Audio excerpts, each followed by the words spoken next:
je suis Fabienne Goron. Je suis spécialisée dans tout ce qui est le conseil en orientation et en évolution professionnelle. Alors d'abord, bravo. Si ta candidature est sélectionnée, c'est déjà très bien. C'est que tu as passé le stade du CV. Donc ça veut dire que l'entreprise, en fait, est intéressée par toi. Donc tu as toutes tes chances. Donc il faut partir dans cet état d'esprit. Il y a une préparation en amont, c'est de bien revenir à l'entretien avec ton CV, ta lettre de motivation et bien se souvenir de ce que tu as écrit. Ça veut dire que tu t'es préparé. Tu t'es préparé aussi à des questions des recruteurs. Donc tu vas pouvoir trouver des tas de questions pour te préparer. Et puis tu t'es préparé aussi à poser des questions aux recruteurs. Ça, c'est très important. Et puis pour l'entretien aussi, on en parle toujours, eh bien, il faut aussi penser à sa façon dont on va s'habiller. Donc si tu vas dans une entreprise de bâtiment, tu vas te mettre dans une tenue qui est adaptée à l'univers du bâtiment, très correct bien sûr. Et inversement, si par exemple tu veux faire un apprentissage dans la banque, eh bien là c'est sûr qu'il va falloir te mettre vraiment sur ton 31 et correspondre à l'univers. Donc renseigne-toi bien sur l'entreprise et son univers et ses codes vestimentaires et adapte-toi. Et puis il y a autre chose qui est très important, c'est tout ce qui est préparation en amont de la logistique, c'est-à-dire renseigne-toi sur le lieu, dis-toi bien comment tu vas y aller, le temps que ça va te prendre et prendre la marge pour pas être en retard. L'idéal c'est de venir 10 minutes avant avec aussi de quoi prendre des notes pour montrer que tu es intéressé par l'entretien qui va se dérouler. Et puis bien sûr, entraîne-toi. Tu fais des entraînements avec ta famille, ton entourage et tu peux aussi, bien sûr, solliciter des organismes qui sont là pour t'aider. Tu peux aller à la CCI qui a un service qui s'appelle Le Point, qui est spécialisé dans tout ce qui est orientation et aussi simulation d'entretien. Tu peux aller à la mission locale qui fait ça aussi. Tu peux aller aussi, si déjà tu es dans le supérieur, tu peux déjà faire des entretiens de motivation, par exemple dans le service d'orientation dans ton université. Voilà, des choses comme ça.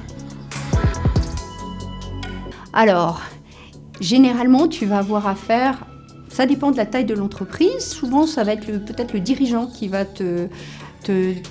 t'accueillir, ou bien si c'est un peu plus grand ou une grosse entreprise, ça peut être quelqu'un du service ressources humaines, le responsable des ressources humaines ou le responsable du recrutement, et puis quelqu'un de technique aussi, la personne qui veut te recruter dans son service. Il y a aussi toute la partie donc attente préalable, donc là c'est le moment de bien te préparer. Et puis ensuite pendant l'entretien, eh bien, il y a une phase de présentation où souvent on va te dire « parlez-moi de vous ». Donc là, il ne s'agit pas de commencer à réfléchir à tes idées, mais d'avoir déjà une présentation courte, succincte, qui présente qui tu es, ton parcours et pourquoi tu es là en quelques mots. Il y a une partie souvent d'échange où le recruteur va te poser des questions et où toi tu pourras également poser tes questions à la fin, souvent. Mais n'hésite pas à dire « excusez-moi, je voudrais juste une précision sur tel ou tel point ». Et puis ensuite, il y a une phase de ce qu'on appelle la conclusion, où en fait, tu vas remercier le recruteur. Lui-même, parfois, peut te demander de faire parfois même un court résumé de l'entretien, donc prépare-toi à ça, et où vous allez conclure tous les deux. En tout cas, toi, pense toujours à remercier et surtout à te renseigner sur la suite, c'est-à-dire quand vous allez prendre votre décision, qui je dois contacter, est-ce que c'est moi qui reprends contact, avec qui? Donc là, tu prends un mail ou un numéro de téléphone et tu te renseignes bien sur le planning pour pouvoir faire une relance. Voilà, donc c'est très important. Et puis quand tu rentres chez toi, il est toujours vraiment apprécié que tu envoies un petit mail pour remercier quand même si tu l'as fait à l'oral, pour remercier et rappeler que tu es intéressé par le poste.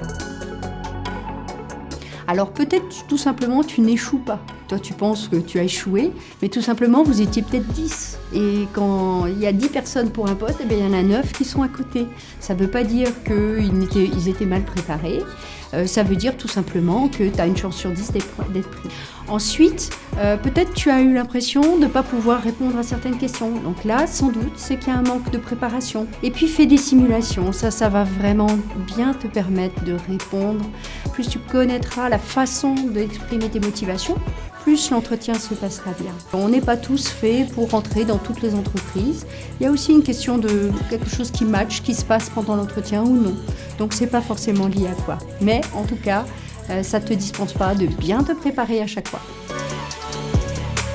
Exactement, prépare-toi bien et puis rends-toi dans des lieux où on connaît bien l'apprentissage et à des forums ou à des portes ouvertes. Comme ça te donnera vraiment une bonne idée de ce qu'est l'apprentissage. Vas-y.